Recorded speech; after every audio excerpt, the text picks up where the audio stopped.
Hey guys, Steve here. How's it going? Today I'm going to be hopefully building a music from outer space noise toaster. Big thanks to Synthcube for selling these and putting on a contest for new builds on these. So I'm going to try and film some of this as I go along here. Probably have to stop at a few places, but should be fun. Alright, so now let's start with unboxing this.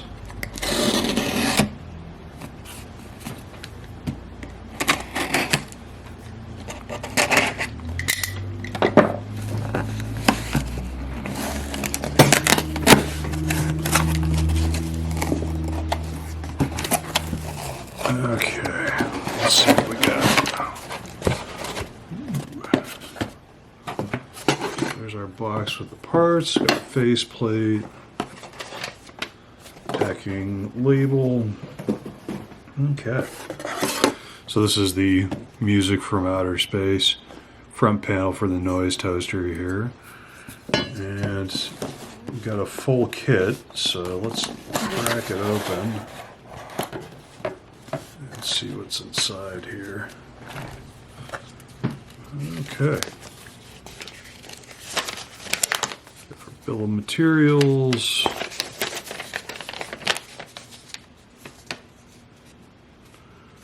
Our parts. Oh yeah. So I'm gonna have to go through, make sure everything is all here, and I'll probably start recording again once I make sure everything's here. See you in a sec.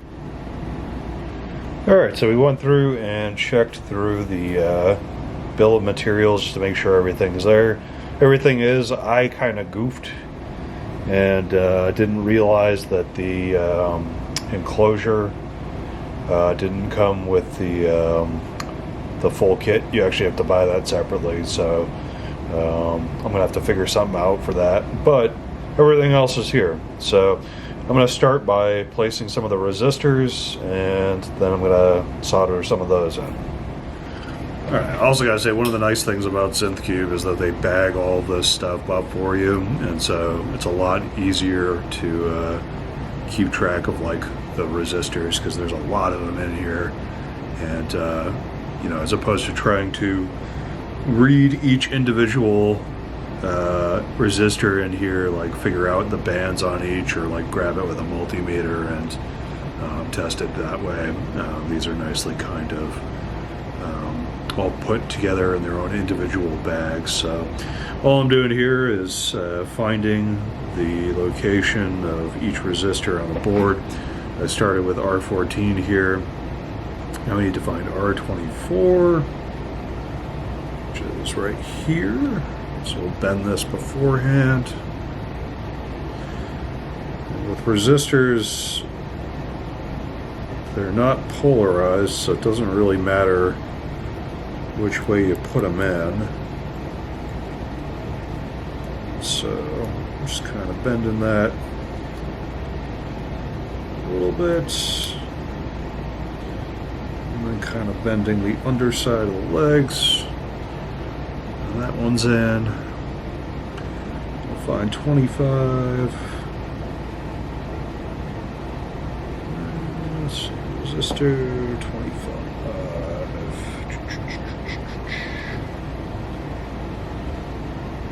It's like a little game of Where is Waldo.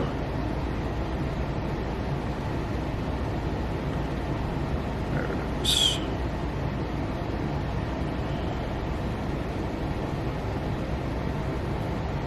Just 25.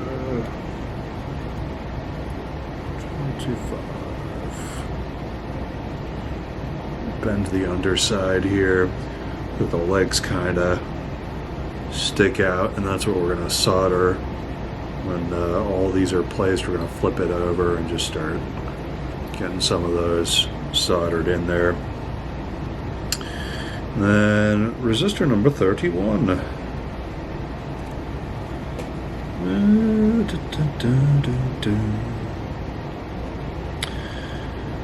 So I didn't realize, but Synthcube is local to Massachusetts, and my first encounter with them was they had a synth fest going on.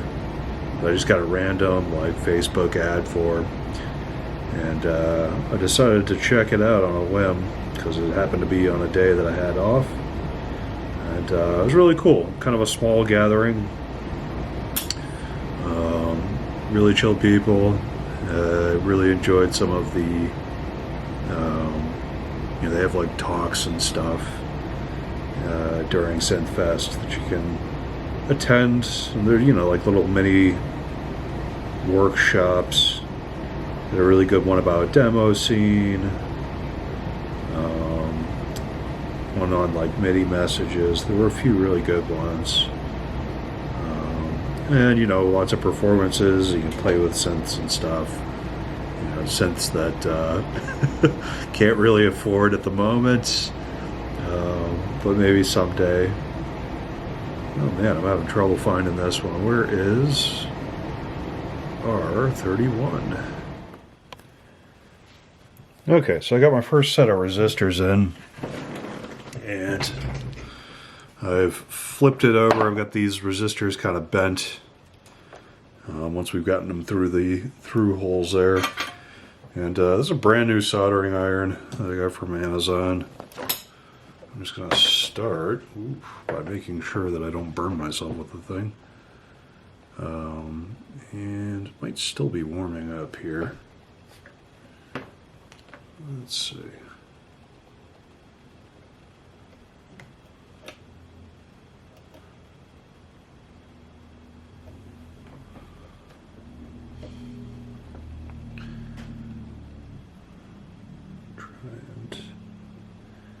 Yeah, this is still kind of cold, it seems like. So yeah, we're barely melting this solder here. Not particularly. Alright, turn it up a little bit.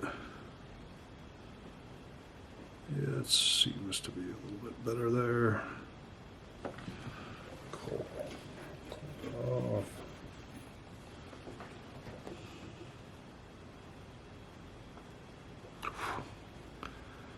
It a little bit. Okay, I think we might be ready to go here. So let's just start by placing the iron.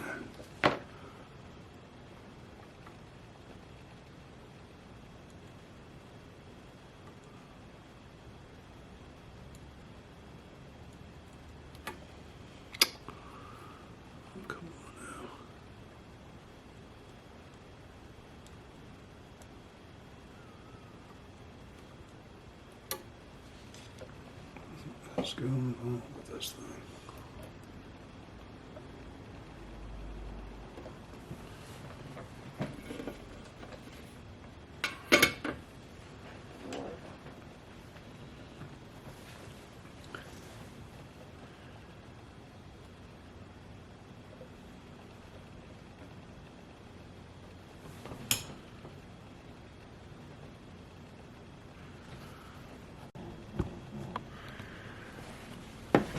Okay, so now our soldering iron's good and hot. So let's see if we can actually get some of these resistors soldered in now.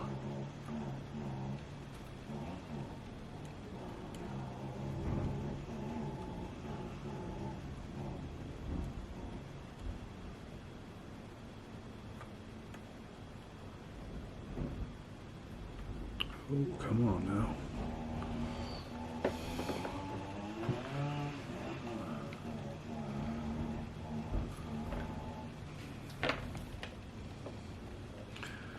Sounds like someone's doing some weed whacking outside.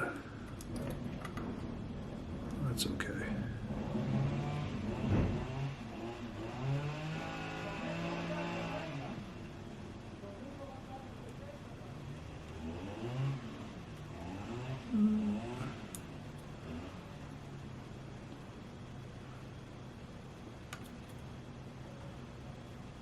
I suspect I may want this a little bit hotter.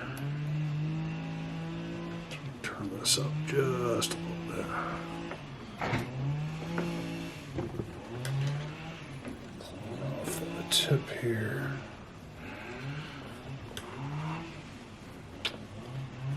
Really clean it off, jeez.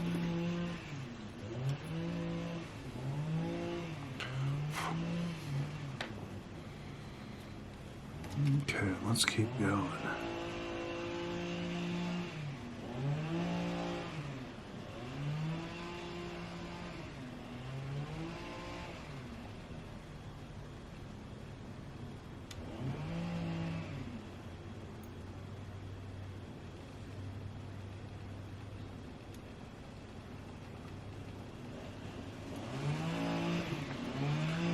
Just kind of touching the iron to the pad and the resistor lead, and then feeding some solder into it once it's good and hot. Leave it there for a couple seconds and pull it off. This first one might be better reflowed.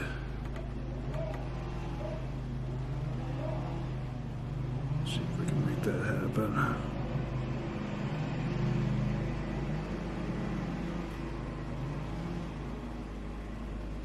There we go. That's looking a little better, a little less blobby. Okay.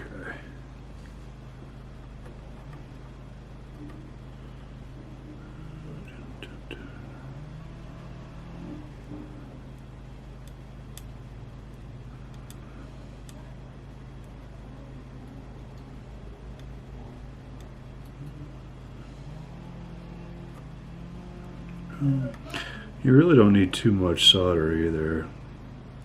Really, like maybe a millimeter or two. Haven't really measured, but it's quite a small amount of solder for these through-hole pads.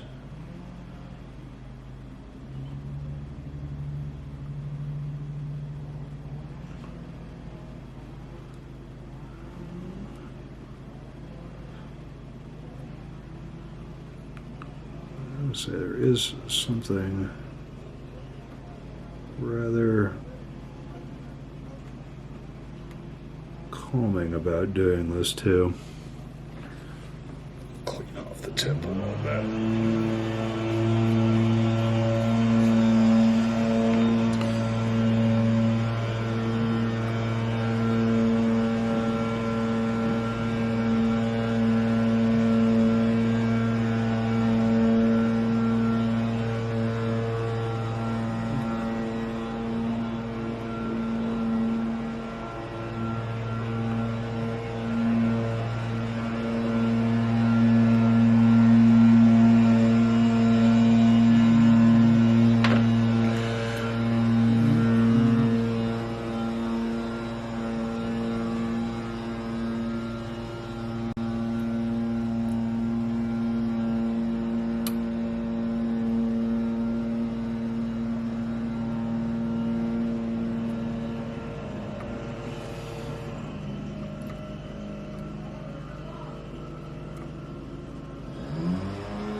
Okay, got a couple of them. I think I'm gonna get this other helping hand in here to kind of stabilize this a little bit. There we go. That's feeling like it should be a little bit better. Oh yeah.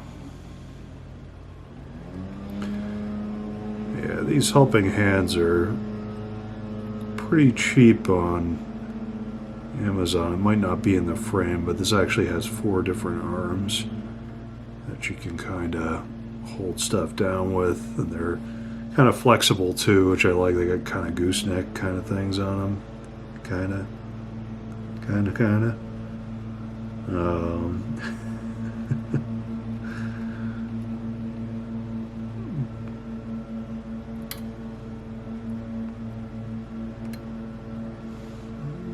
It's a little blobby.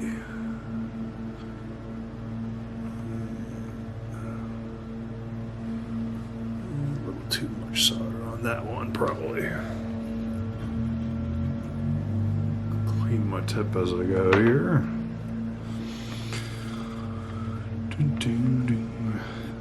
Definitely not as fast as some folks out there with the soldering, for sure.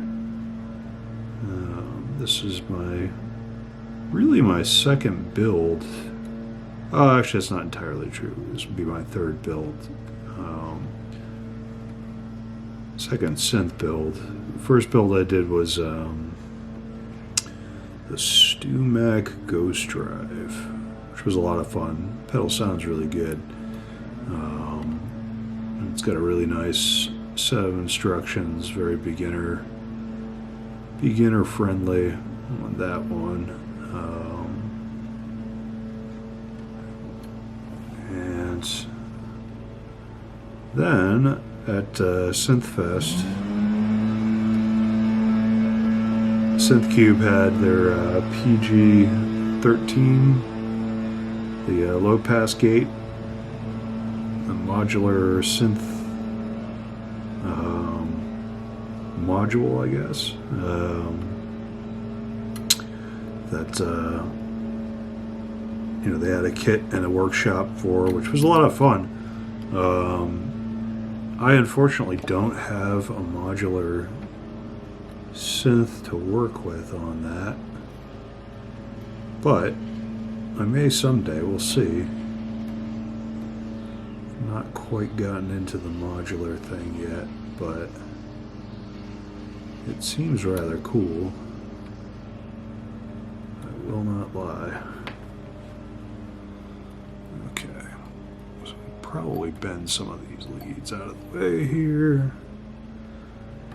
This guy going. And sorry about the noise. I think they're doing some yard work out there.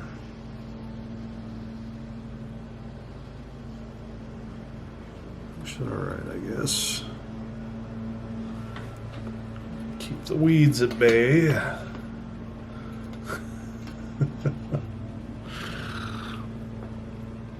Okay. Oh.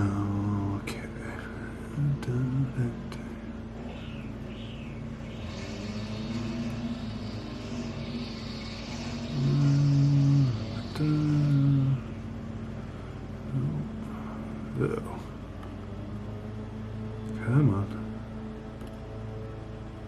Yeah. Not heating up quite as much as I'd like it to.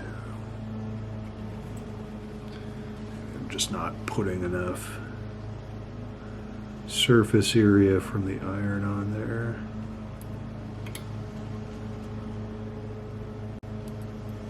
I'm really just letting the capillary action of the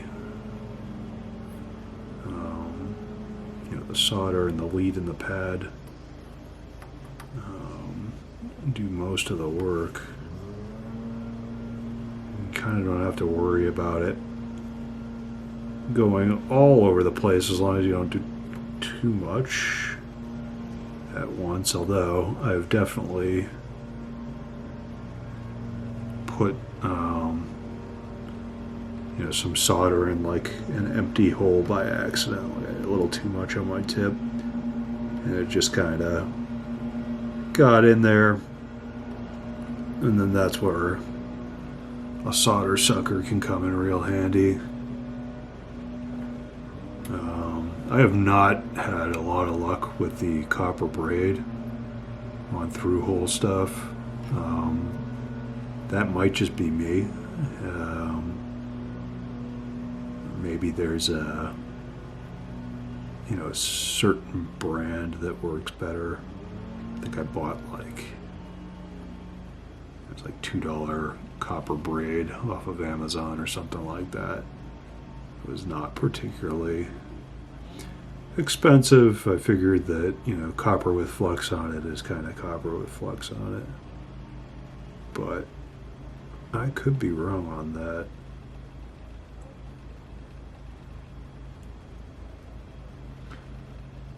Okay. And this is just about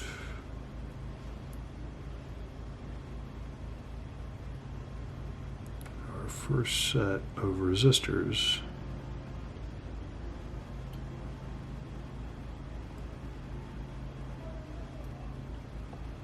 More or less there. Cool. So I'm going to stop it here and then put in more resistors, and then we're going to solder them. Okay, so we got the next set of resistors in here. And yeah, sorry again for the noise outside. It's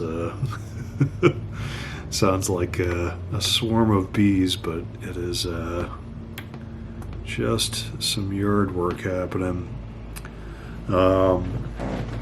So yeah, next set of resistors in. I'm just basically doing them with you know, the bags that have the most resistors and working my way down, because those are fairly straightforward and easy to do.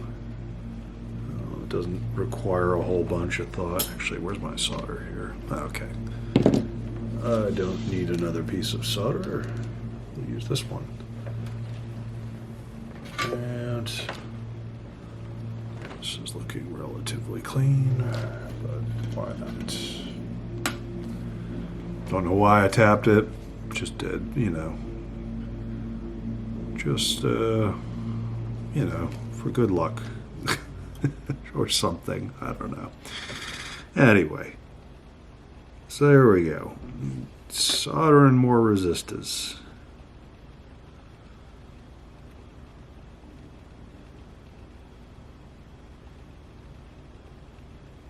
Sweet. There's one.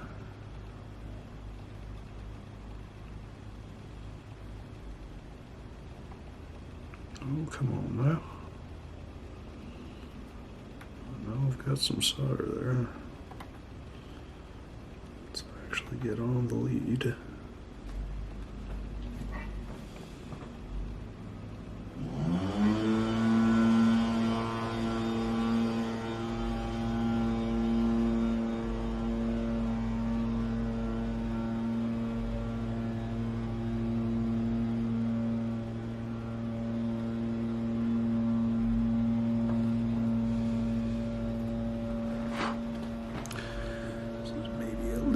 Too much solder on this one.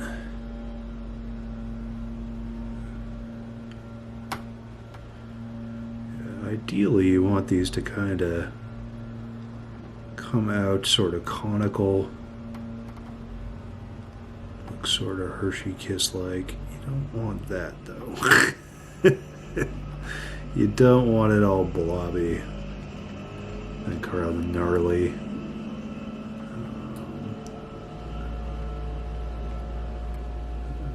Another reason not to use too much solder, I think.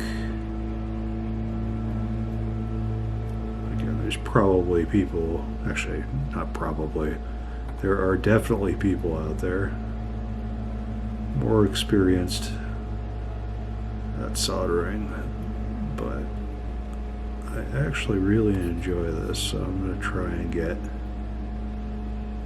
better at it. I think there's definitely something rather calming about the whole thing. There's a nice sense of accomplishment too when you know, complete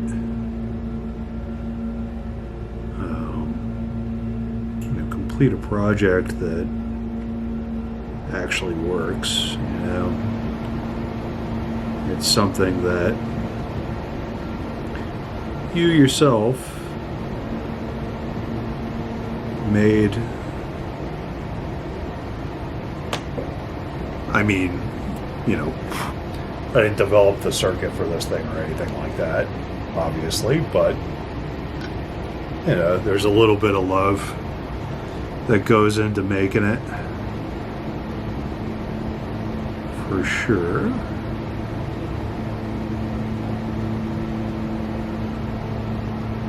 And for me, it it was kind of just one of these things that had interested me for a while, or interested me for a while, and there was definitely a part of me that was kind of scared I would, like, you know, screw up the circuit and be out like $100, $200 for whatever kit that I got.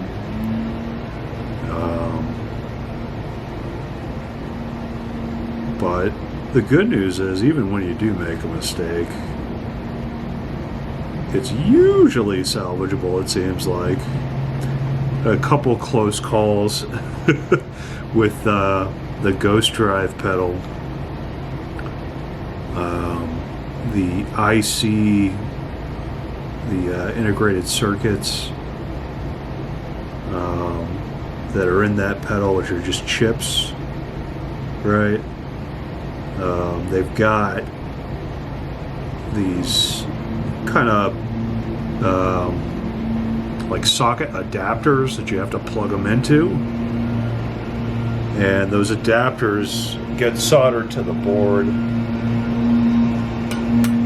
And I had managed to solder one of the holes, just an empty hole,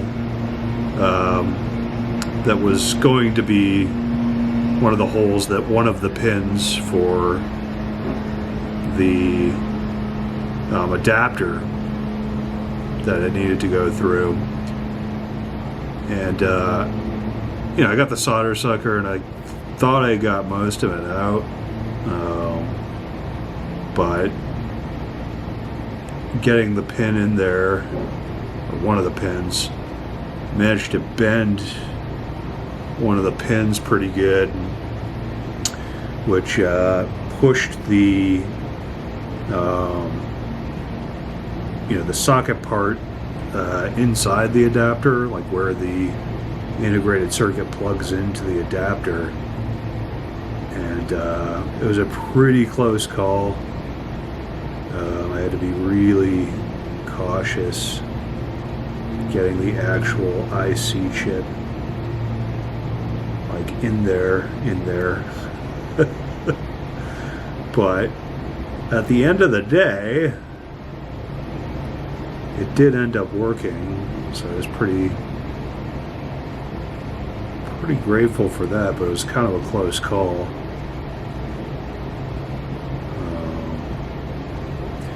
Still fun. I would do that build again for sure. Or if anybody, you know, if you need a good guitar, or, I mean, you could plug a synth through it, as long as you had, you know, some kind of instrument to high Z converter, you know, some kind of attenuator. I think I have that right, maybe not, but you know, the impedance isn't the same between those two, I don't think. But anyway, regardless, what I was saying is it's a good pedal, really good sound, especially for guitar. It's just like your basic clean drive, and pretty easy and straightforward. And I'm hoping that this one's going to be too. It looks like it's not too hard. Like, you know, there's certainly some soldering that goes into this, but I gotta say the circuit board's really, you know, nicely marked and silk screened, and you know, the parts are bagged up really nicely, which I like, I gotta say.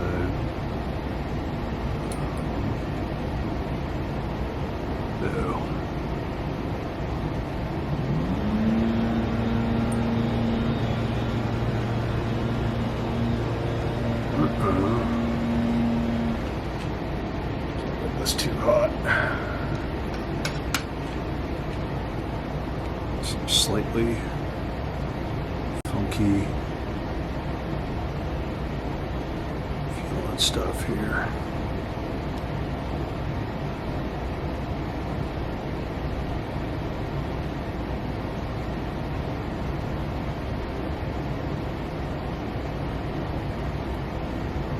Hoping I did not just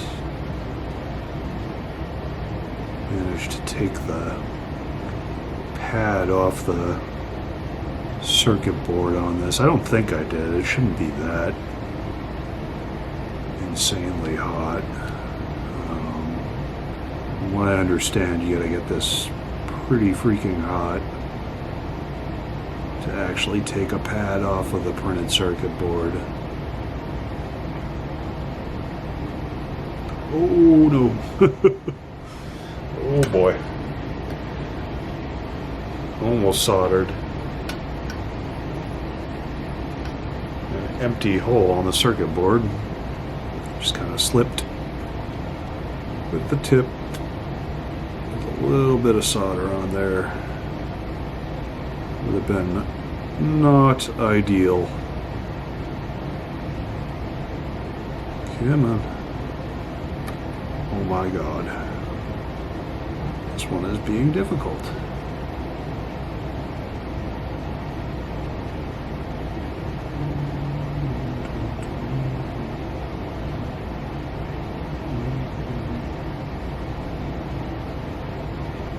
There we go.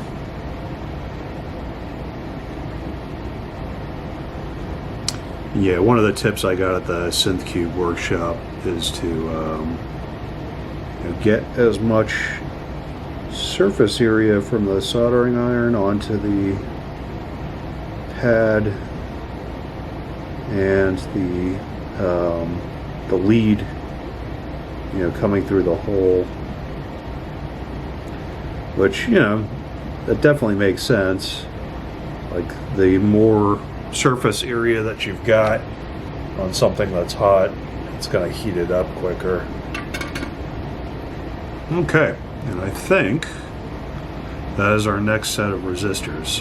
I'm going to pause this, and I think I may wait for the yard work to come to a close, and I'll put in the next set of resistors and snip some of these leads down. Really just want to get close to the board with these as you can, without totally cutting the joint off. But you also want to try to get it close enough where there's no danger of bridging your leads. Like if one thing's connected to another part of the circuit, you could have a short circuit. So just want to be cautious cutting some of these leads off. And so, yeah, I think I'm just going to cut some more of these off, get some more resistors in, and then solder some more. I'll see you on the next one. Okay, we're back again. My camera rolled a little too long and ran out of space, so hopefully we're not going to run into that again. There's probably going to be a weird edit or two. But I've basically gone and populated all the resistors on this thing. I'm going to put the diodes in now, which are also a resistor, but they're polarized, so the hopefully you can see that there, but the electric current can only go in one direction. And on the breadboard you can see, or not the breadboard, the printed circuit board, you can see that there's a line on the silk screen, and there's also kind of a black line on the diode, and those two need to kind of line up, so, or at least be in the same side. They don't need to like line up perfectly, but you get the idea. So stick that guy in there. We got two more. There's really only 3 diodes to this, and they're all the same values, so it doesn't matter which one goes where specifically. But I'm going to put these in and then solder them. And I think we're going to do the ICs, the integrated circuits, and the caps. Just flip this thing over on the silicone mat and solder it that way, as opposed to the helping hands. The angle is just too weird. I did tape the thing down beforehand just to keep it in place. But yeah, so I'm going to solder that now. Hopefully getting this camera right.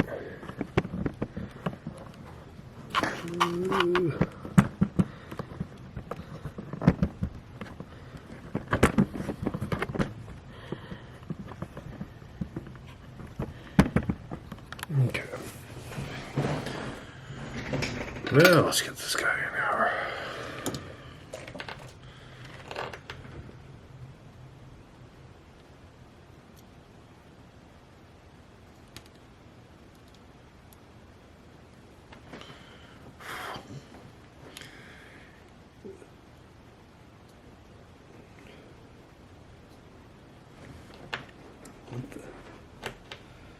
These, into what I've read, it'll be fairly quick, so as not to damage the chip, but where the chip's not in there, I think we should be okay.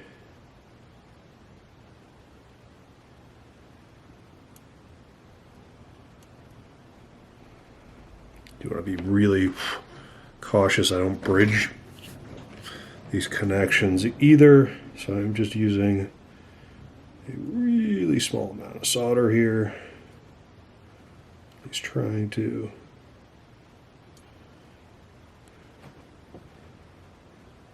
There's a little rosin there, but that's okay.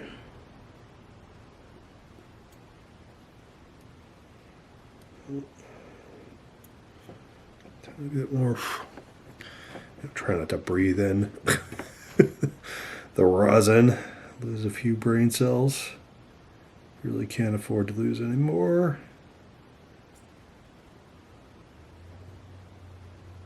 There we go.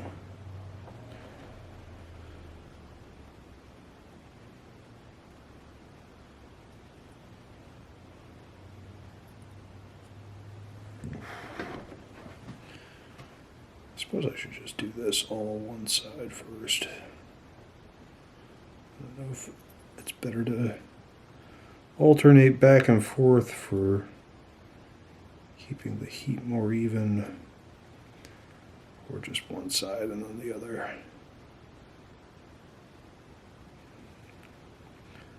And this one I did a little bit of both.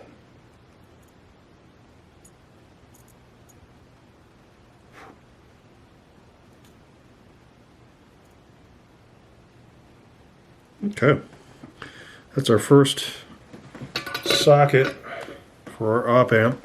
I'm going to do the other two now and come back when it's done. So these have been gently soldered in, hopefully not a ton of tape residue is there. I'm not really feeling anything, so I think we should be okay for something like a noise box like this. So now we're just going to take our op amps here and place these into our chips. You want to be fairly careful with these. You might have to bend them in a little bit, I think. Be really, really gentle doing this. You really don't want the pins to break off, and make sure the notch is lined up with the notch on the holder. Just gently press it down, and that feels like that went in pretty nicely. And then I'm going to put this guy here.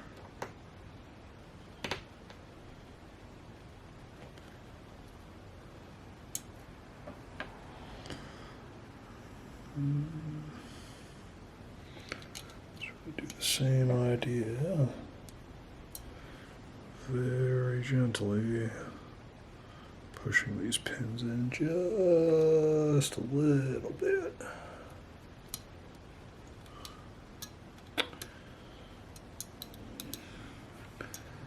You don't want to force anything with electronics. Just very, very gentle.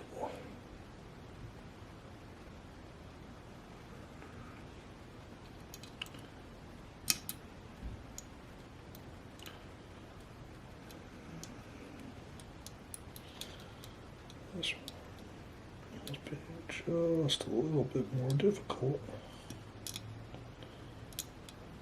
Last. But I'm going to take my time.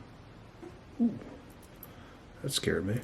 Apparently, a lead that I cut got stuck to my hand. I thought I busted a pin off for a second there. Heart jumped a little bit. The blood pressure going. Oh, there we go. I think we got it. I think. Very, very gently work it in there. Yeah, that's feeling nice and seated. Sweet. Okay, and the last one here. Yep, nice and even. Line up the notches.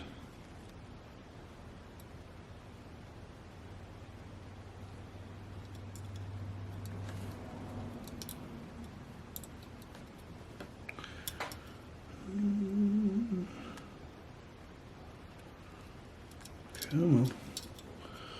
Very gently shimmy it in there.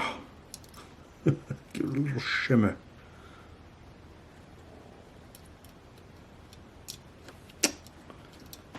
You goofball. There we go. Bam.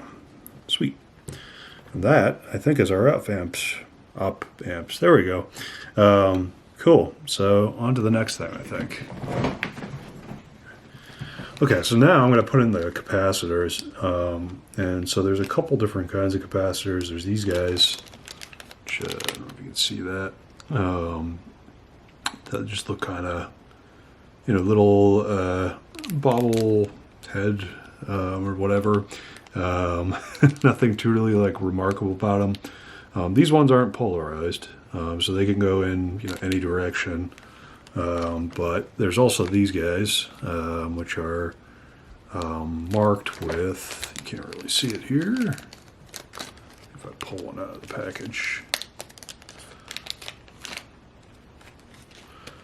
They're marked with the white line, and that's going to be your negative side. And so the negative side is going to be the shorter terminal as well. And you can see on the printed circuit board that they're marked with a plus sign and then nothing. And so the plus sign, you want the longer lead going into that, or you can think of it as you don't want the white line going into the plus side. So I'll put these in and then solder them in and then come back. Okay, and so I got the caps in nice and flush with the board. We got them in the correct directions, and now we're going to solder them in. So we're going to flip this guy over.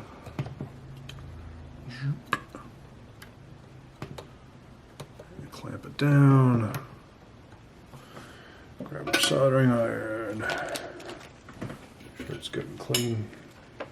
And then just do these real quick like. Okay, so we did it, and that. Basically, don't want to linger on these much longer. I have to.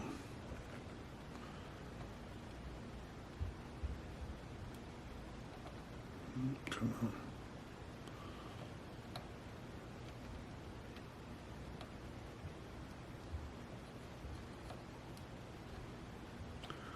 That was probably a little long on this one.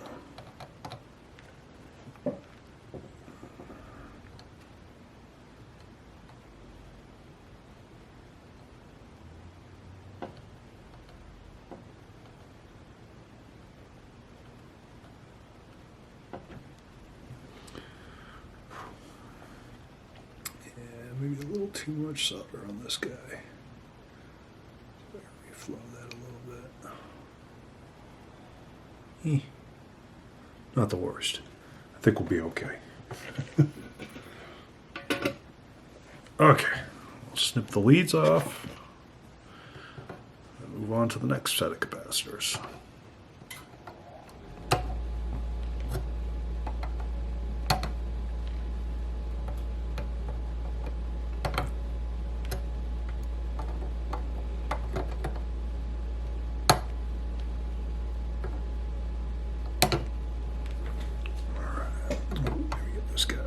Closer.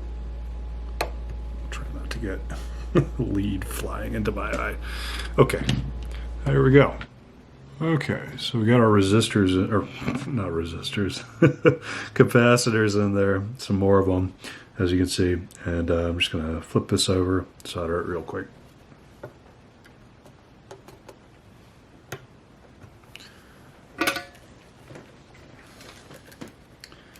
And again, these are some of the polarized ones.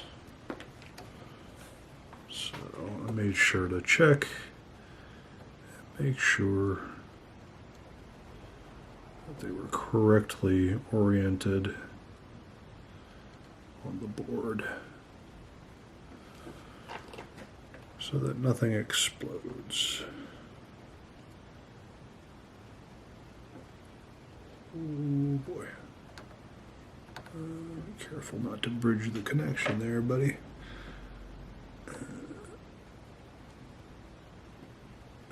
Okay.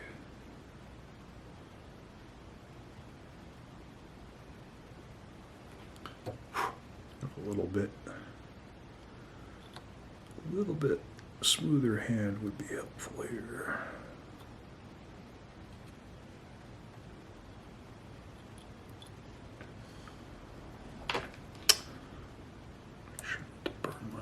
When doing that, there we go, get that guy out of the way. I do find that sometimes bending the leads as I go can help a bit. Like, yeah, this is going to be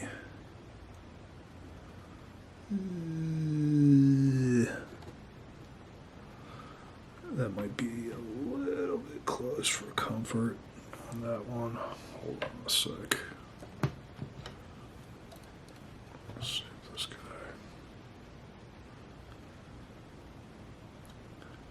I think we'll be okay with that. Where the hole for that intersects on the silk screen here, I think that's meant to. Oh boy. Oops. I think that's supposed to be connected. So I don't think I have to worry too much about those two joints getting bridged, but we'll see. Famous last words on that.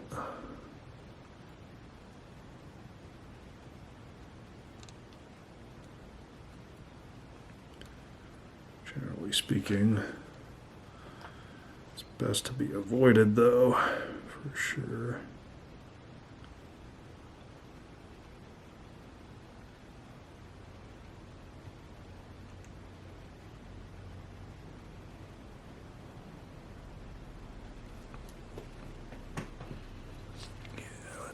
Looks like it might be.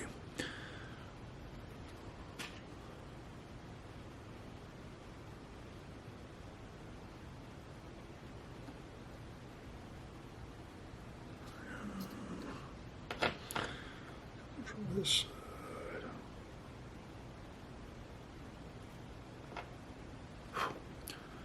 Good so far.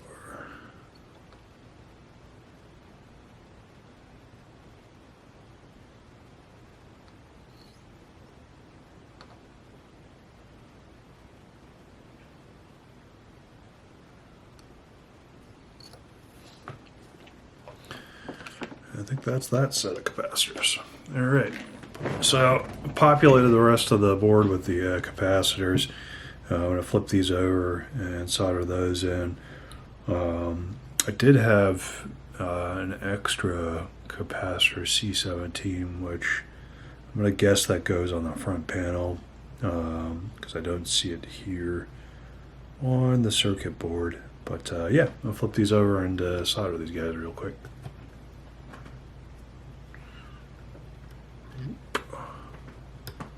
Gotta make the sound effects.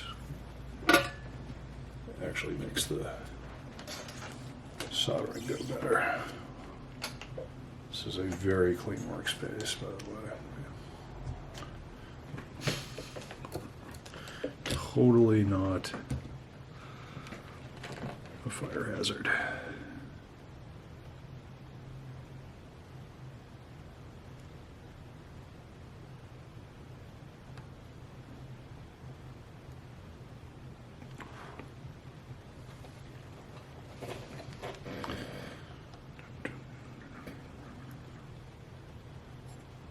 Ooh, that was not great.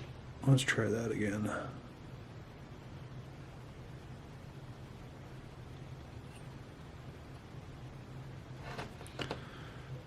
I managed to salvage it, I think.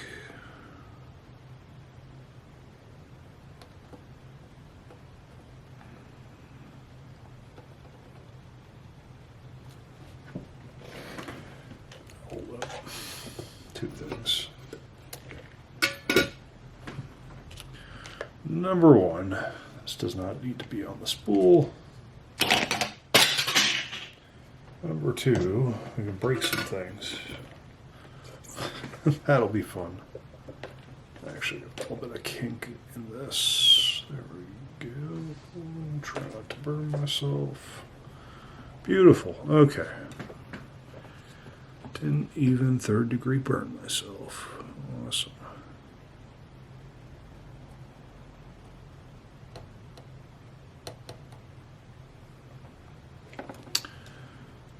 This get slightly out of the way.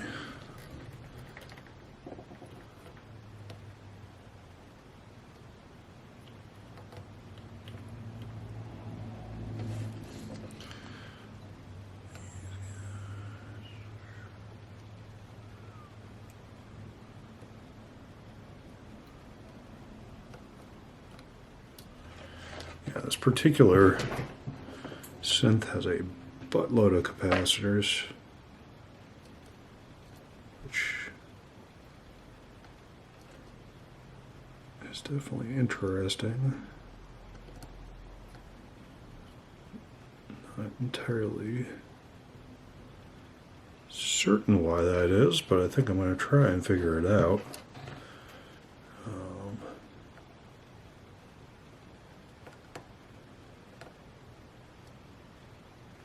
Regardless, we are getting there. Oops. In terms of, I think, populating the circuit board, really, I think all we have left is our transistors. I do need to look and see if the transistors are polarized and how to figure out which way is up, as it were, on those transistors. So I'm sure there's a trick to it. Not really a trick, but a technique.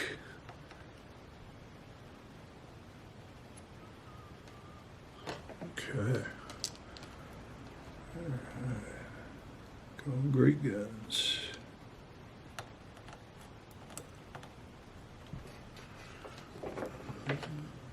Get this from this angle. Not desoldering anything else. Come on. Let's go. There we go. Very good. Very good indeed.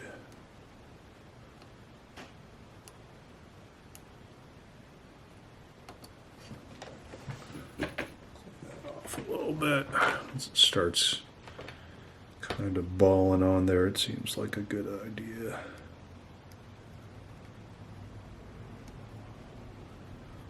Clean that off so you're not accidentally dropping solder places that you don't want it to be.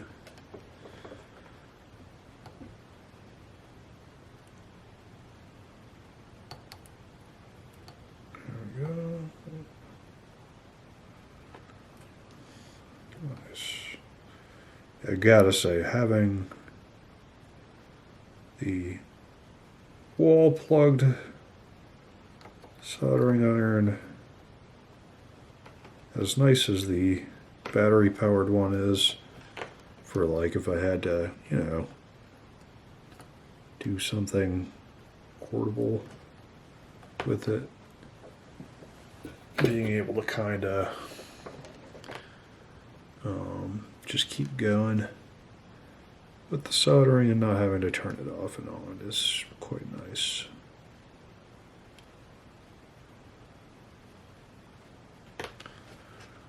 Alright, cool. Let's get this one out of the way. Hopefully it won't burn my finger. Actually, I'm going to clip that one real quick.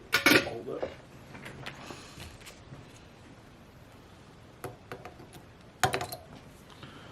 There we go. Ooh, a little bit warm. A little bit warm.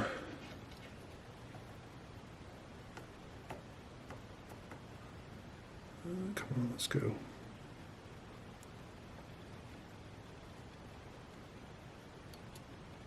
There you go. There you go.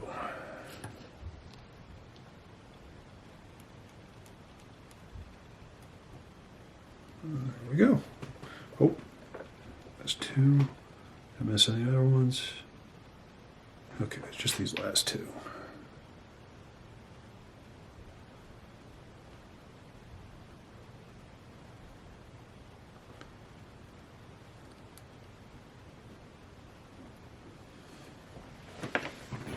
That, I think, is our capacitors. Snip these leads. We'll be all set. Okay, so the last things we've got to do for this board, or at least before we put on the front panel and start soldering on wires, I think, as far as the components go, let's say, is our transistors. And it took me a second to figure it out. I'm doing a little bit of research. So there's a flat side to the transistor and a round side, and on the board you can actually see which side is the flat side.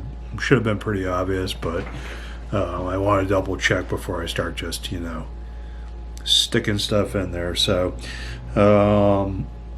yeah, so with this one, I did have to look up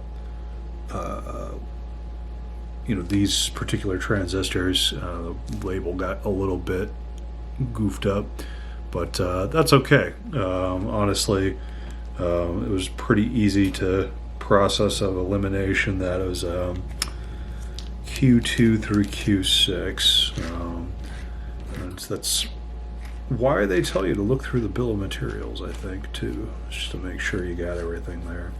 So I'm gonna actually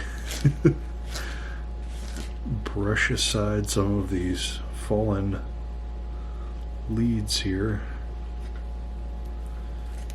and then start populating the transistors here. And one looks slightly different than the others, but I think they're actually all the same. As they're in the same bag, and it's Q2 through Q6. So we're gonna just go ahead and populate these guys in here. So let's see, let's find Q2 first and kind of do this in order. Here's Q1.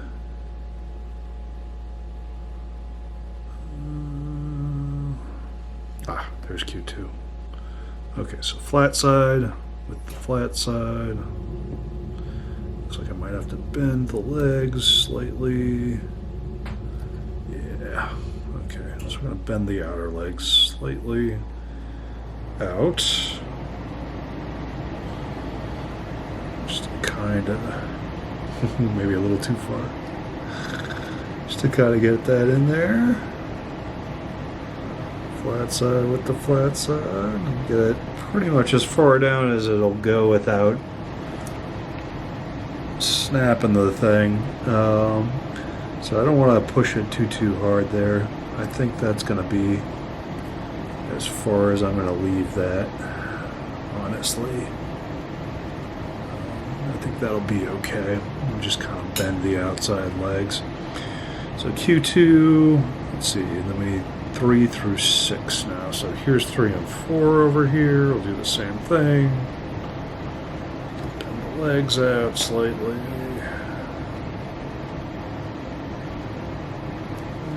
Get this guy in.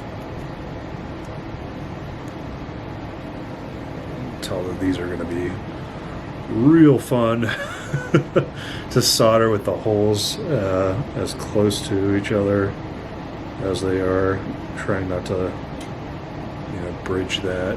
It's going to be definitely something I want to be cautious on.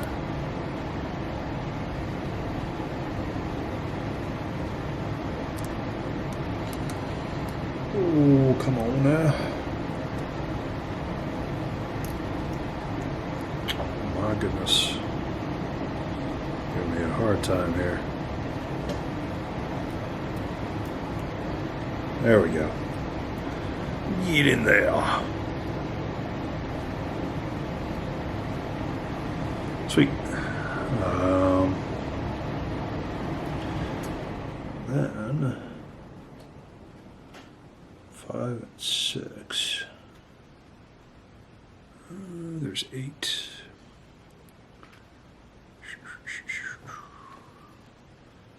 There's 5 over here. This was another one, I think, Q5, which is transistor 5, that I thought might be a spot where I completely goofed up. But let's see, this might work. It's kind of spidery approach. Oh good, I actually did put that in the right way. For a second, I was having a second guess moment if I aligned that in the right direction. Okay, and then Q6 is over here, and then we get to solder. All kinds of fun. That's actually really fun. Okay, and those are transistors 2 through 6 in there. I think I'm going to populate the rest of them and then solder it. See you in a bit. Okay, so we got all the transistors placed. Now, for the fun part of soldering these guys in. So, I'll try and do that.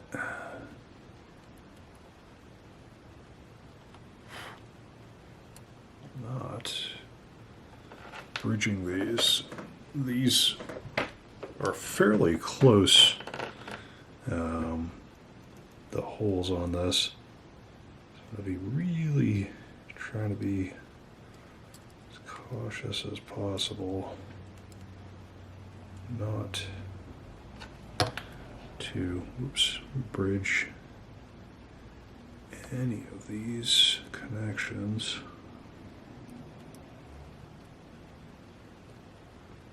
Come on. Okay, first one looks all right. There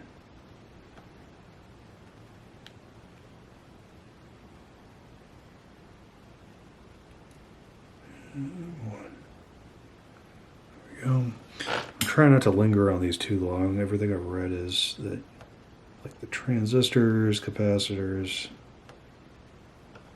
ICs, you really don't want to keep your soldering iron there too long, or it can alter how the you know, how the component behaves. So do want to be cautious of that, as cautious as I can, while at the still same time not getting any cold solder joints in there. Yeah, that's probably a little bit janky. Alright, clean off the tip. Kind of just be sort of cautious. Heat it up. Ooh, close one. A little bit of rosin at the end there.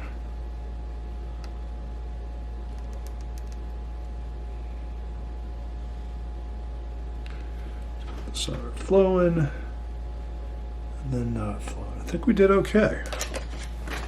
So far, so good. As long as I don't keep dropping my solder. Oh boy. Alright, here we go.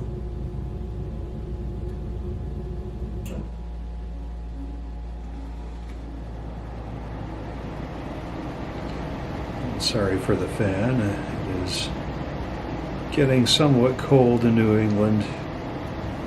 This is an old apartment, and so the insulation is not terribly great, and so that goes off the heat, that is, quite a bit. Come on. There you go.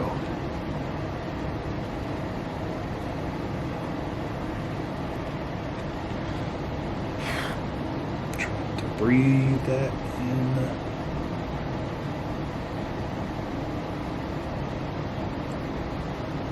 Which is possible. That's looking pretty good. Good job there, I think.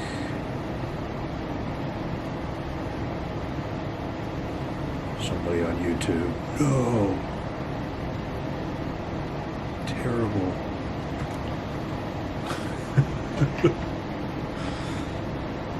YouTube is the bastion of civil discourse in our world today. Truly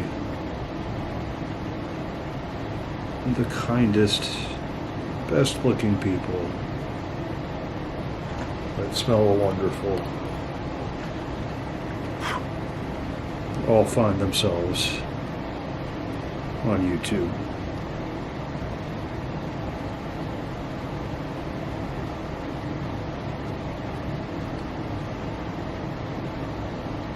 Just like me. I'm on YouTube all the time. Right? I think everyone is, really. Just making some very bad jokes to pass the time, so it's not like watching solder dry. Oh my goodness. Let's do the thing.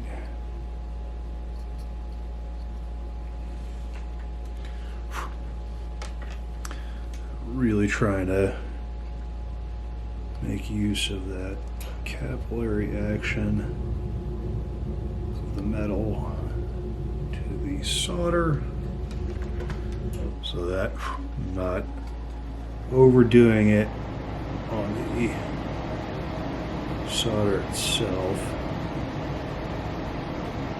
So this one went pretty, this last words there, that one went pretty easily. Although, I just bridge that joint. I'll have to take a look at that.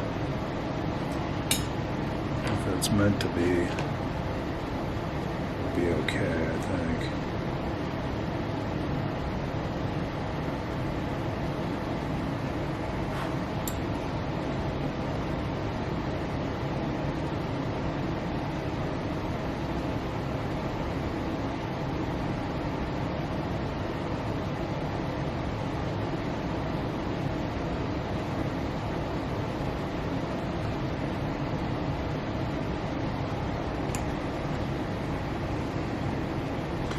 Alright, I think that's our transistors. I'm going to double check this one joint down here and make sure it's not bridged, or if it is, that it's already connected there. But I'll see you on the next one. Alright, so I think this is our entire board, at least the components, populated here. I did check that one thing where I thought I bridged it, and I think I did. It was over by Q5, but as you can see, I think this resistor is meant to be connected to that anyways, so I'm gonna hope that that's good to go. So here's the back of that, and now we got to build the front panel and connect the wires and mount the board. That might take me another day, but I'm going to keep going with this because we're almost there. Okay, so now we got to populate this front panel, which you can hopefully see. I think, looking at this, I'm going to start with the switches. I've got my book here, the Make Analog Synthesizer by Ray Wilson. Was the guy that I believe designed this circuit. And I think I'm going to start with just populating all the switches and then get the knobs in. The pots, I guess, probably more accurate. So pretty straightforward on that. I believe. Let's see, we're going to grab our switches here, and this is S8, 9, 1, 2, 4, 5, 7, and 11. I think these are all the same, so should be good to go. Just basically these guys. Let's see. I don't think there's any knobs like the potentiometers that you gotta snap off. You pretty much just take the bolt and washer off, the top bolt and washer. There's two of them. And slip it off. And then, let's see, this is going to be, start with S1, which is right here, I believe. Yep. It's our S1. It does have a hole for the AR mod. So I'm going to flip this back over. And tighten this guy up.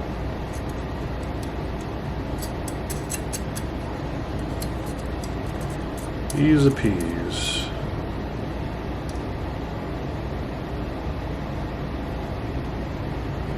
Alright, so I'm going to continue to do that and then come back when this is all populated. Okay, so I had to stop for a bit earlier. So this is like day 3 of working on this thing, but it's kind of been off and on. And so we just got the switches placed in the faceplate here. And now all I gotta do is, or not all I have to do, but one of the things, the next thing that I have to do is place the pots, the potentiometers in the board. And so looking at the, the diagram for this, basically all the top spots for pots, which is like here, and here, so there's like 7 up top and then 3 down below, and these are going to be the 100k ohm pots, and these are going to be the million ohm pots. And so I think we're going to start with the 100k pots, and one of the things that we need to do pretty much with all pots is there is this little tab here. Let's see if we can get a good shot of that. There's a little tab on the side of this, and you're just going to kind of bend that off.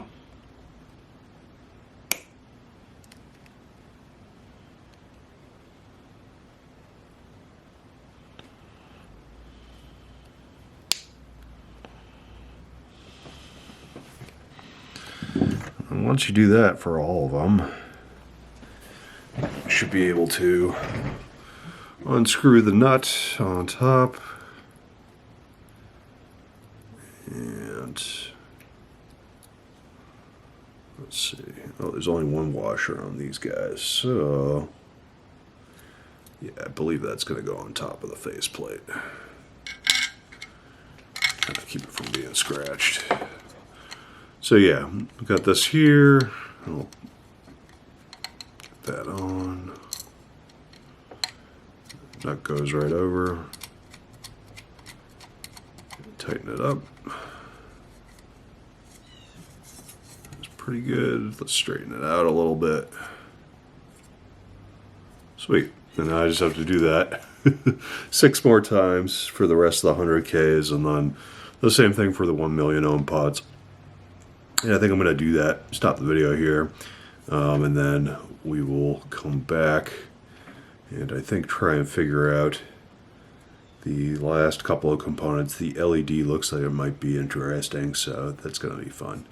Alright, see you in a sec.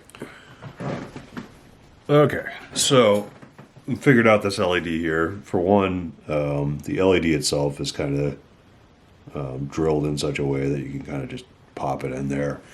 I may have to tape it in for a little bit while I'm working on wiring all of this up, but the cathode on this, which is should be the shorter of these 2 legs, gets wired to this terminal on resistor 49, the pot down here, which is our rate for LFO, I think. And so I think I'm just, going to bend that in there, just to kind of keep it in the, attached to the front panel. And I think I'm going to start wiring some of these switches that need to get wired together, and then we'll work on wiring the board to the front panel here. Oh, I do have to get the output jack in there. That would have been funny if I missed that. So yeah, I think I'm going to do that.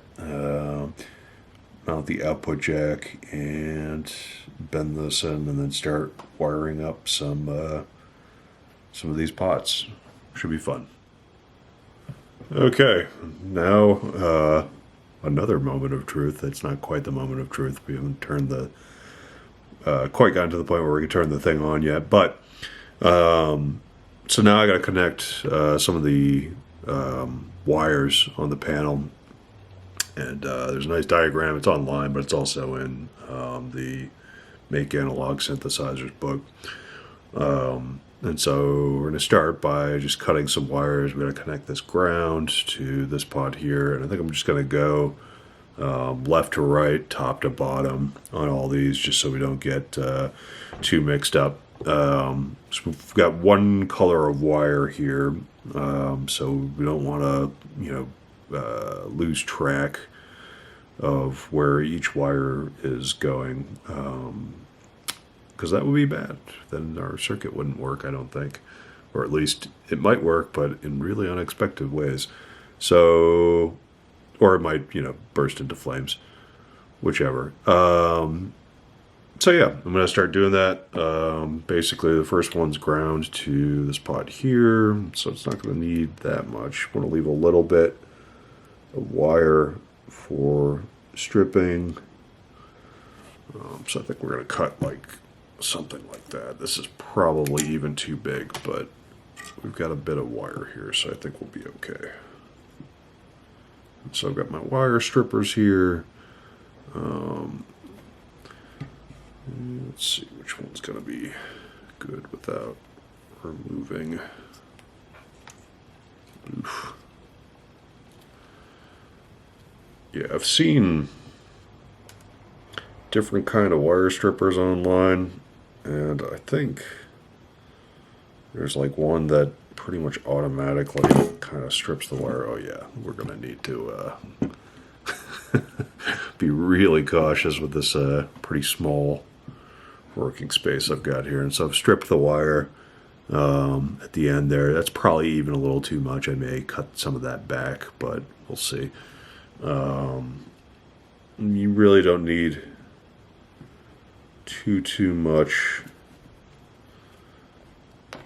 bare wire. In fact, you don't really want too much bare wire, just because it increases the chances of stuff, touching that bare wire and shorting and stuff like that, which is never good. So here's our first one.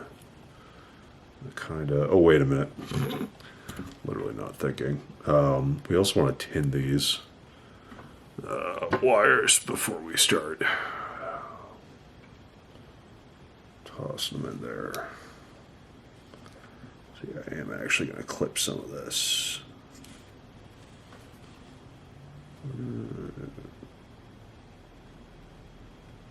Probably about 1 millimeter or 2. It's really all we need. Yeah, that's looking okay. All right, got that. I'm just waiting for my soldering iron here. Let's see if it's raring to go. Yeah, we're good. Put the tools over there that we don't need at the moment. Okay. Maybe clean the soldering iron a little bit more there. Just a little. Okay. And then, let's see, probably the best way to do this.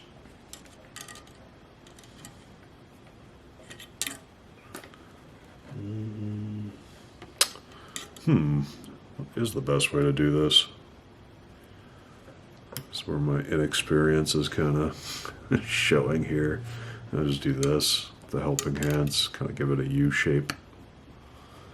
If you can see that or not. You just kind of basically get that nice and tinned.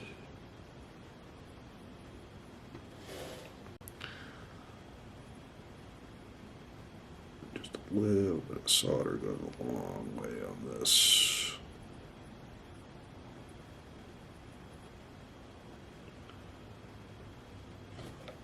Okay.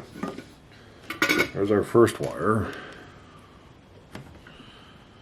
And I'm just going to kind of hook this from the ground. Where's my pliers at?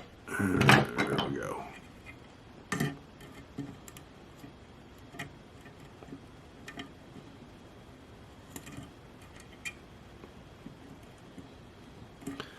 Yeah, that's almost certainly going to be too much wire sticking through, so we're going to kind of hook it in there. Try and make it as cozy as possible. It'll be all right. Famous last words, right? Okay, and this one, kind of do the same thing, maybe.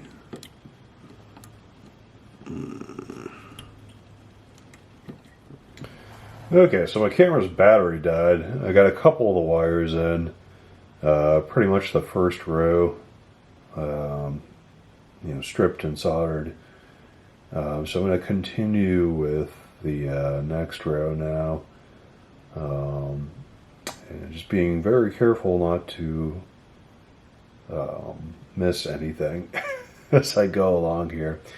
As I had one quick moment where I think it was this wire here. I had forgotten to, actually no, it was this one, where there were two wires basically going to the same terminal. I had forgotten to solder the second one in there, which makes it real tough to, put the second wire in when it's already soldered. So I had to desolder that and kind of get them both in there. But anyhow, I'm going to start on the next row and then record some more progress here. Yeah, so of course I said all that about having the top row done. I missed this switch here. There's a wire on the second terminal going to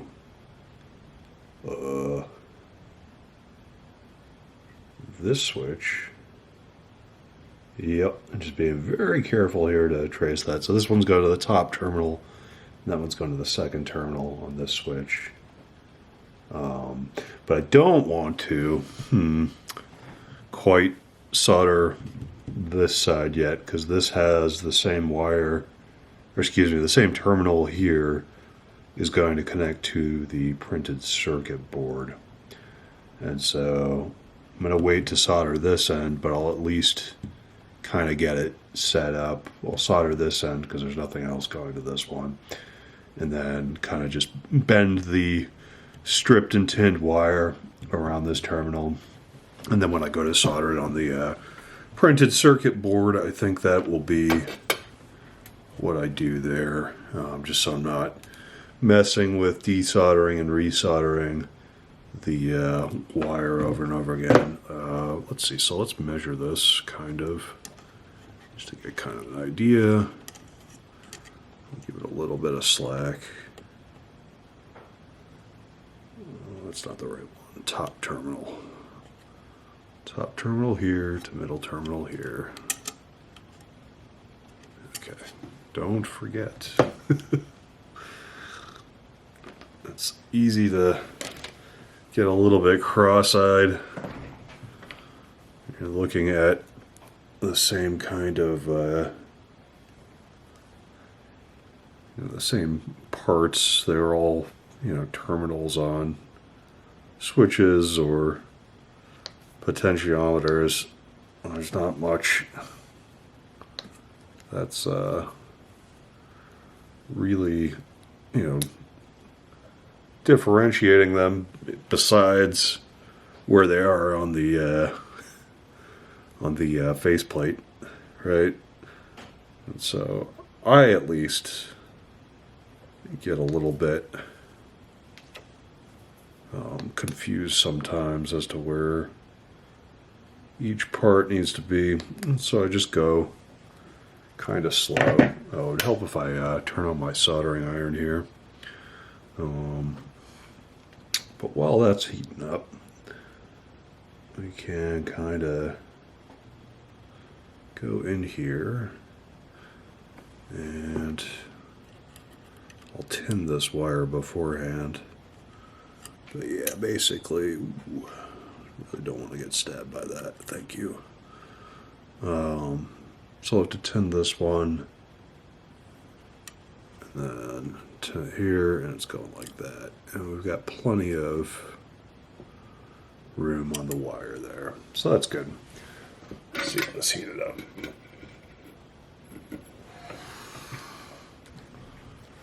Pretty surprised if this heated up that quick. Oh, it did. Alright. Sweet. So I've been kind of just putting the wire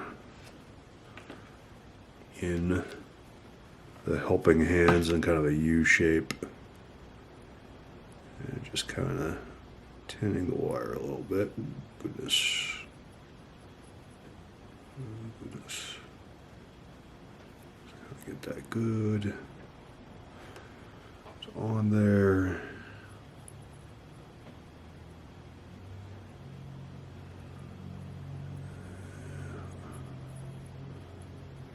Just a little bit of solder. Need too much. that off. And then, okay, again, it is this top terminal. Actually, probably have too much bare wire on here. Yeah, we've actually got kind of a little bit of a gnarly end there.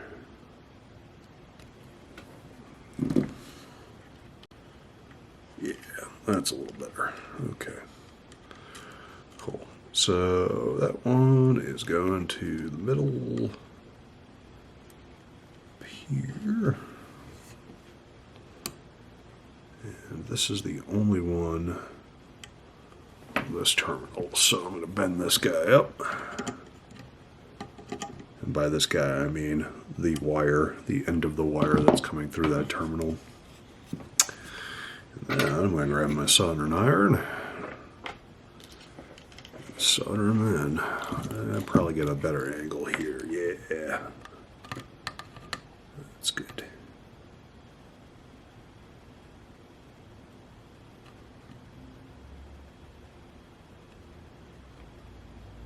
Ooh, boy.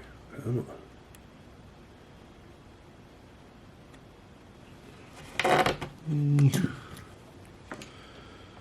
Let's see if we can reflow that a little bit.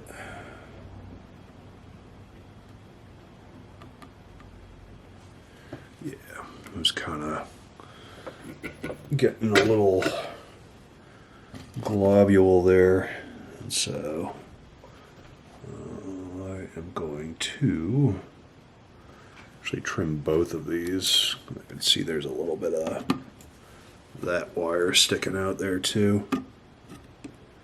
Not really a whole lot of point to having all that extra wire. Be really careful I don't cut the lead on the switch though. So just being super cautious on that. Cool. Yeah, there's a little extra there, but I don't think that'll be a problem. Okay, so I'm going to keep going. You probably don't need to watch me solder in every single wire. I'll run out of space on my camera before doing that too. So I'm going to keep going.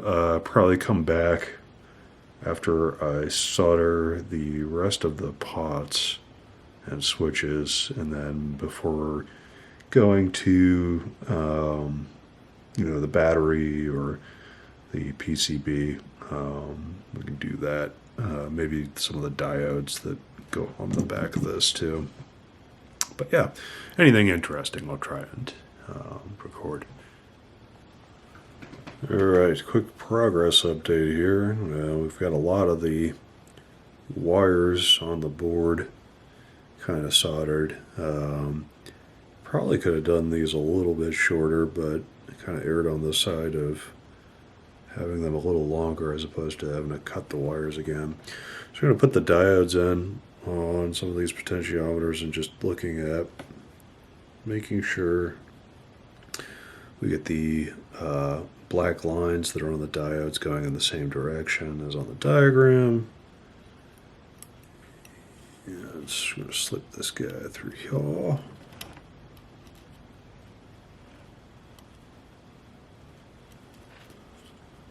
And that goes to our switch.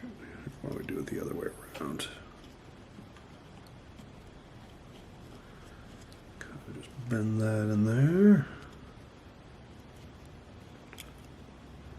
And this. Yep. I don't think it really matters too much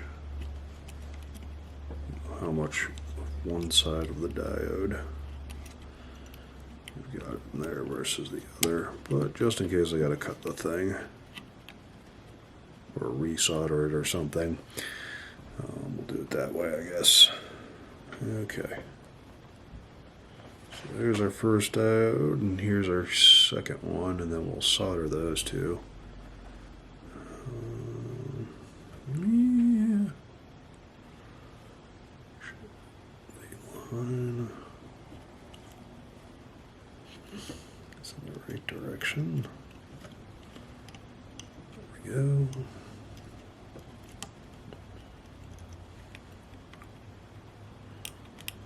Slip that guy in there.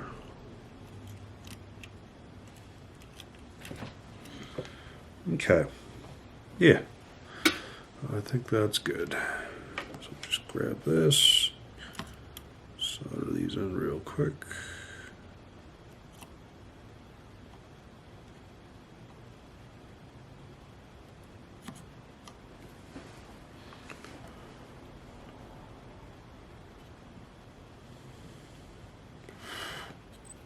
Try not to breathe in a bunch of rosin smoke. Ooh, wow. Burned myself pretty good there. Yeehaw. Now we're having fun.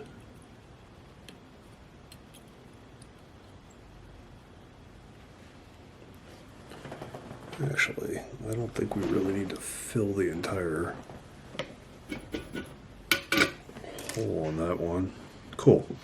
And so yeah, now I'm just going to snip some of these leads down a little bit so they're not hanging out too much.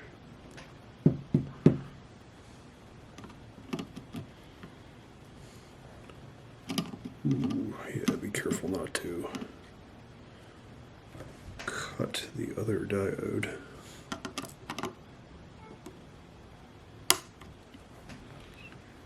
Probably don't have to worry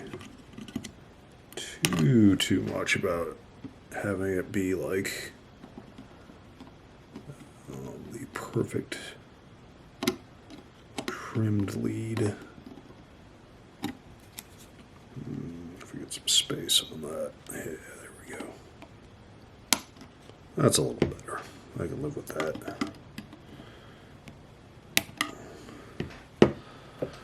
Generally, you just don't want it to have a bunch of lead hanging over. Reduces the potential for shorting. I may have screwed this up. That's probably not too bad. I think we can actually make that work.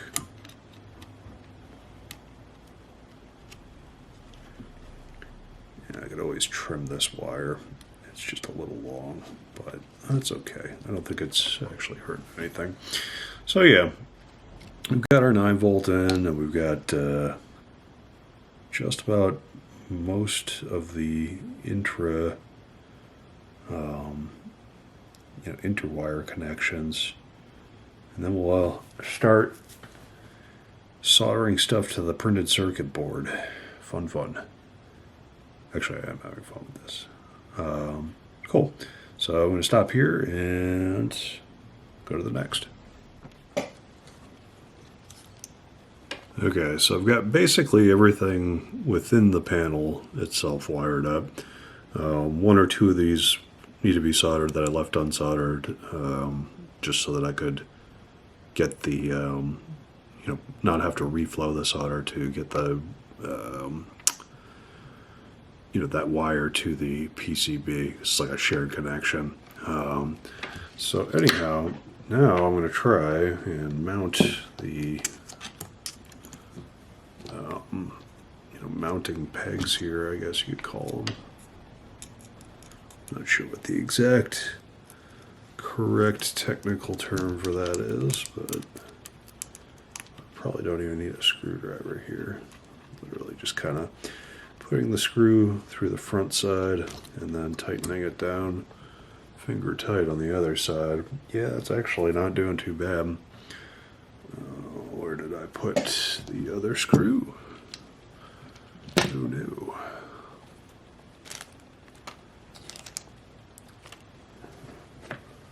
I was going to say I thought it was over there. Also, another vote for cleaning up your workplace as you go, but why would I do that when I can just be lazy? Right. Sweet. So now I believe it's not ready to go yet, but looking at this, should basically go, more or less. That's going to be a problem. We're going to have to bend that guy down. Should more or less go kind of like this. There's something that's kind of giving it a hard time as far as keeping flat. Oh, it's just kind of, yeah, right. That's not too bad. Okay. And so, yeah, it's not quite ready to go yet. It's good to, I think, get a look at how this is going to be mounted. Because it's basically face up like this. And the idea is to kind of, go in such a way that you've fairly easy access to these wires. I'm looking at the book here. So yeah, this shouldn't be too rough, I don't think. Famous last words, but we'll see how it goes. All right, next. So just started soldering some of the panel to the printed circuit board, and yeah, just trying to get make sure I leave enough slack on these that I can flip the board over when I need to solder stuff and then mount it again. So I'm going real slow on this one, trying to make sure that I don't connect anything wrong or anything like that along the way. So this one's X10, which is going from this middle pot here to our circuit board. And so I'm just going to thread that through and solder it. Ooh, boy. I made a mess here. Oh, yeah, really. Oh, that would have been fun. I would have soldered my soldering iron in between the wire and the circuit board. Brilliant stuff, actually. It's truly... Okay. Let's grab this. This guy real quick.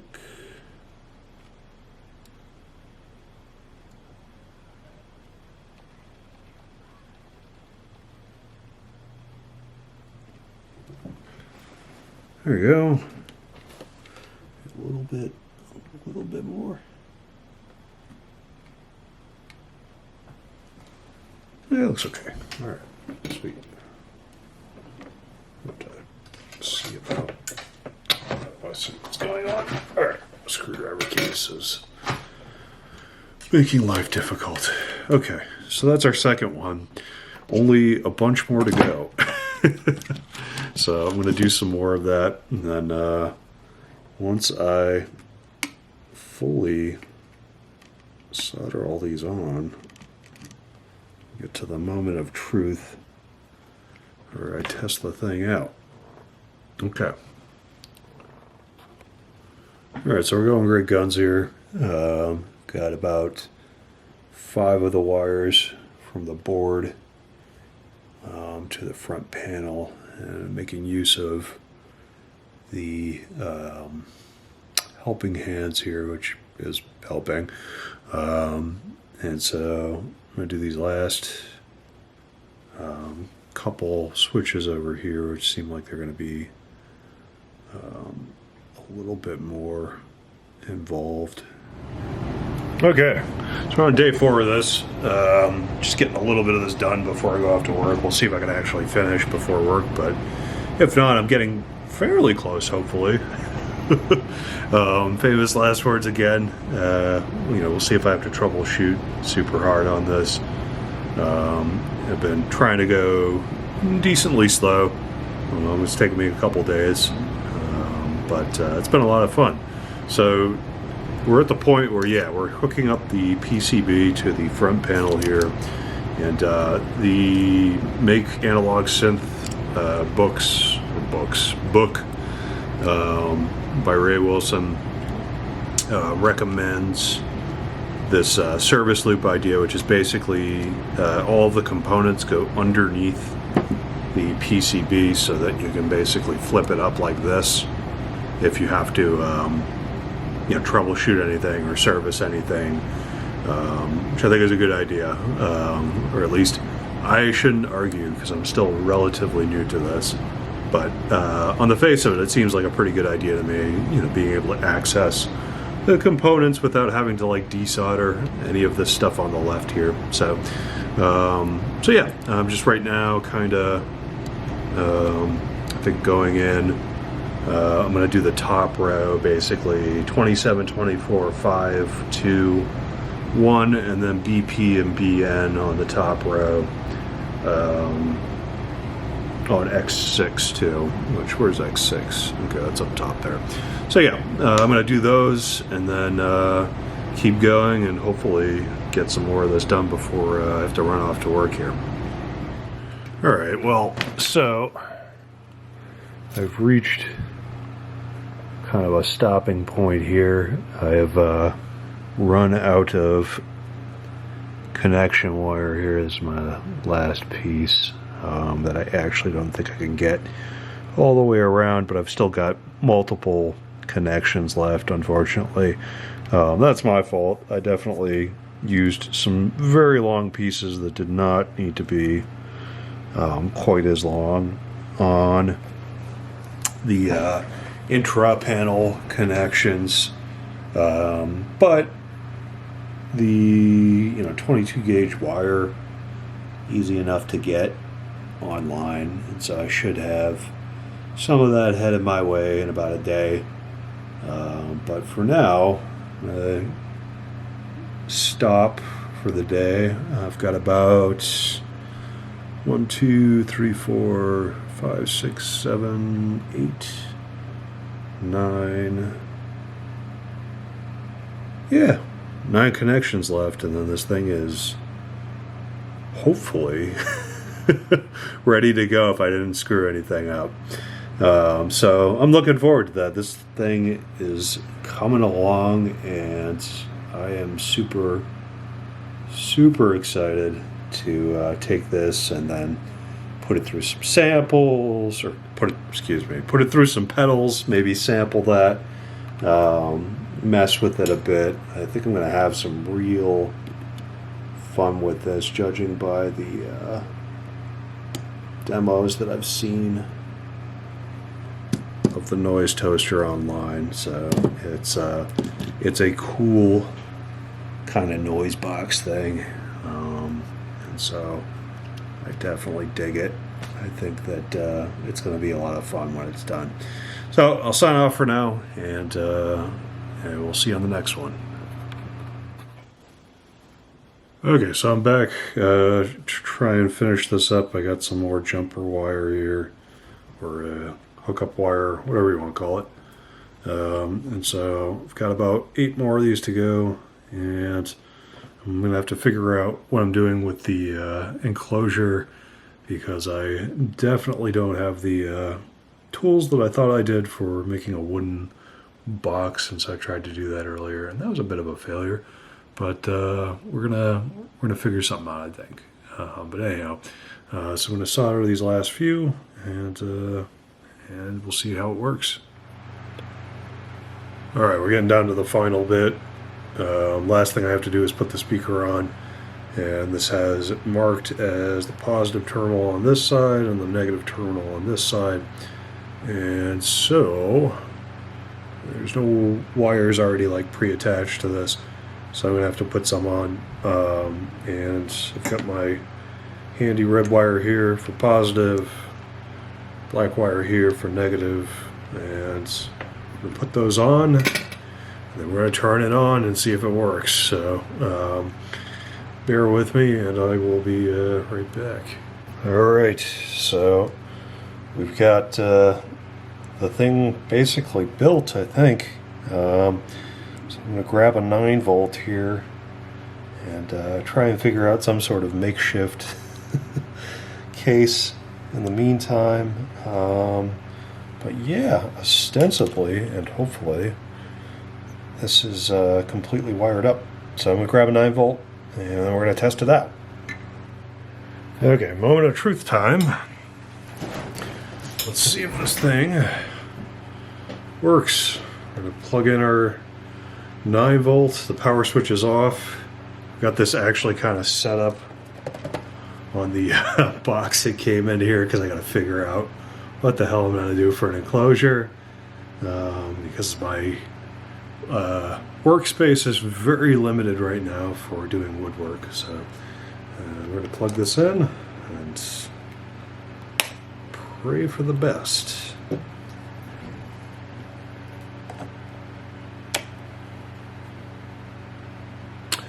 Ooh, LED's flashing. That's not a bad sign.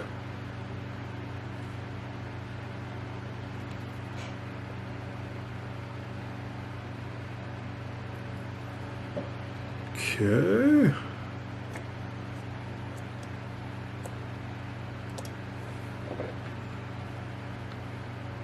Hearing a tiny bit from the speaker.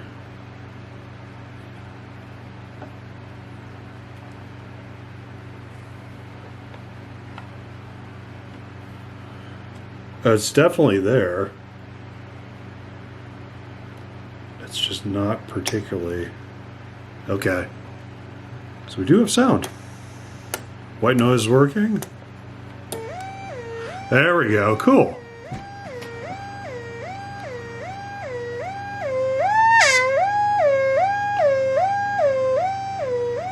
Ooh. Pot is a little bit sticky. It's okay.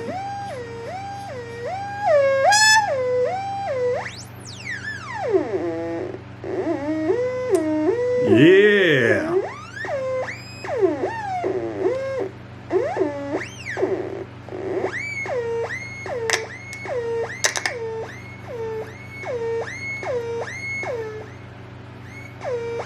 Works. There's a little bit of funk in there.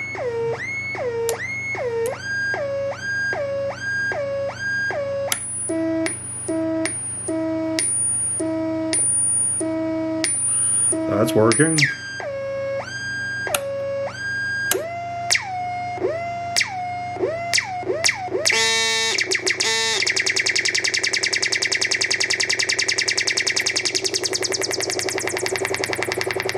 Oh man.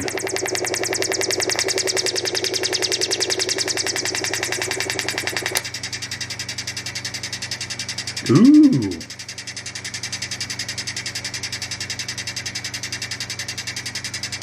Oh, let's see. I don't think we can actually... Oh yeah, no, that is doing that. Sick. Okay, well, that's not going to do anything, I don't think.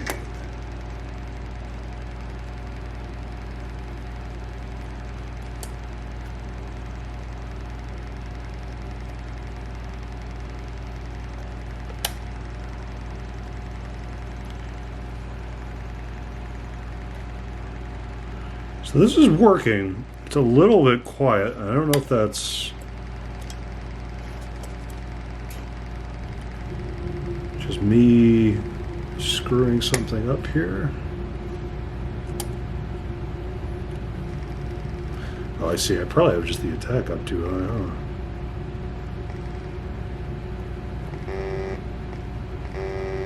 huh? Yeah, okay. Maybe.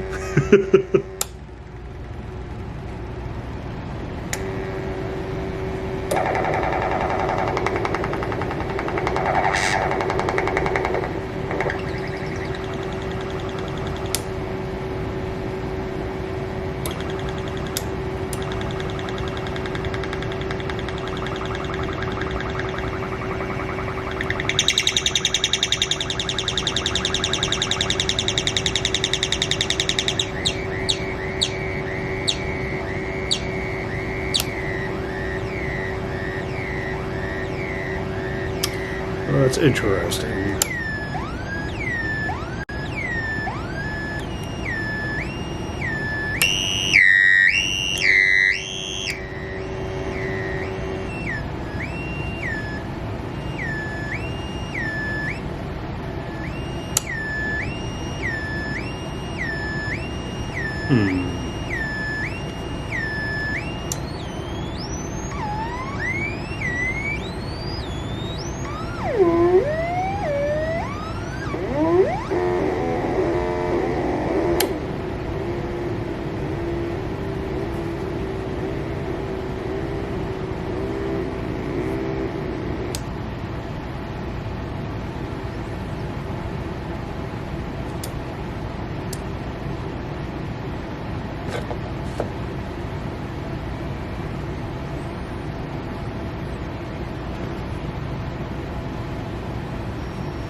I see. Okay. So yeah, that makes sense.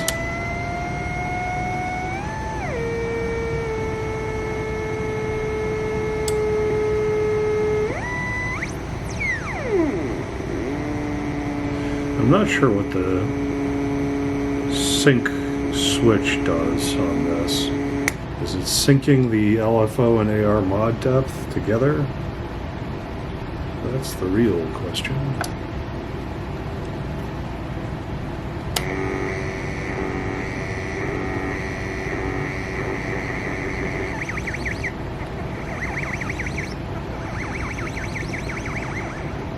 I think that is what it's doing. I'll have to look at that some more. But, awesome, it works! Sweet! At least as far as I could tell. I'm going to test it some more and make sure it's totally working. I want to test this output jack next in a second, but I'm pretty happy about it, I gotta say. It makes cool noises. So, big thanks to Synthcube. For running the noise toaster contest. I'm going to figure out some kind of enclosure for the thing. I'm going to have a lot of fun with this. I'm going to see if I can shoot some video of running this through some effects in a while. Okay, so one of the things I'm running into here, I don't know if it's just this amp or I probably soldered something wrong, but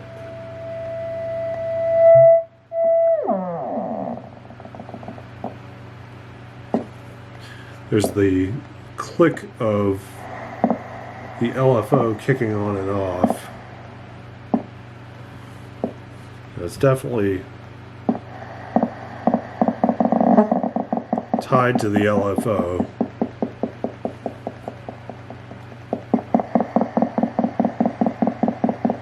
I don't know if that's this amplifier.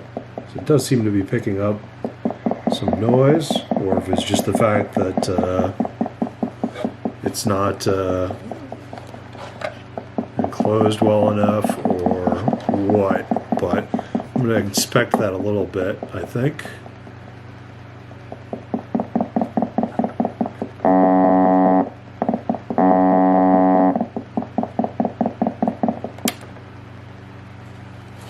Yeah, even with just the manual gate here, you can definitely still hear it a little bit. And so I suspect that I screwed something up there. Oh yeah.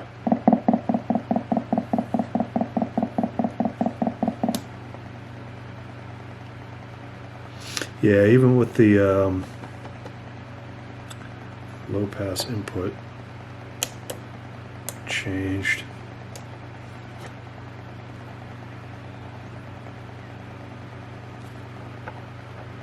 So it's definitely kind of cool, but I suspect that there's one or two things that need to get slightly altered. So I'm going to look at that and see if I can figure it out. Okay, so quite a few days later here, I've managed to complete the synthesizer and troubleshoot everything in the noise toaster here. I've got it in this kind of wooden box, and the screws were having a hard time, fitting into the box without like cracking it. We're getting screwed into the box without cracking it. So I used some Velcro, which seems to be holding up pretty decent. And kind of gives me nice, easy access to my 9-volt and speaker, which I've also Velcroed on the inside of this thing. More importantly, on the bottom here, I have this red synth koozie that my wife was kind enough to make me for that extra warm vintage analog tone, keeping it nice and warm, and it's working pretty well. It keeps it all kind of contained, so just to give you an idea of what this thing sounds like, power it on here, and I'll turn this on to repeat, and we will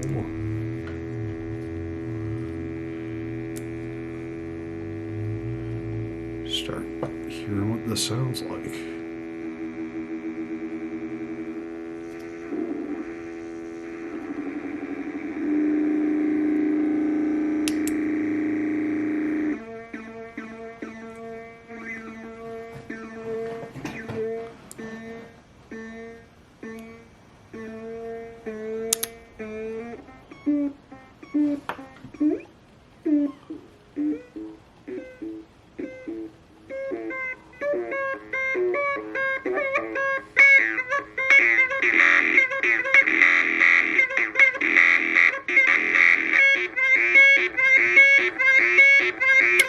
Put it on manual gate.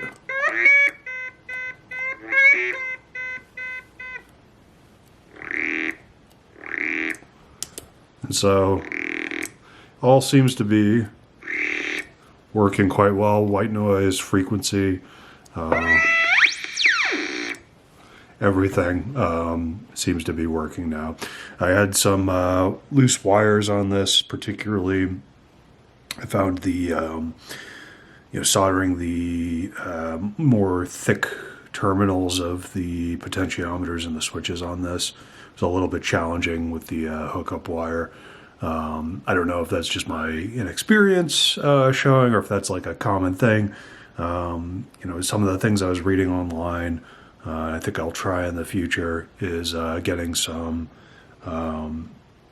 straight ahead flux. The solder that I've got supposedly has flux within the solder itself, but I've heard that applying flux in addition to the solder has benefits. So I think I'm going to try that next time, but in the meantime, this is working great. A big thanks again to Synthcube for running this contest. It was enough for me to take the plunge and really build my first analog synthesizer from scratch or from parts. Obviously, I didn't make the circuit itself, but I did assemble it from the kit that they provided. So a lot of fun with this one, and I've put this through some effects in my DAW, and it sounds great. I really enjoyed it, and I think I'm going to sample some of these sounds and kind of use them in some of my tracks in the future. So really pleased with how it turned out. This was a lot of fun. Thanks.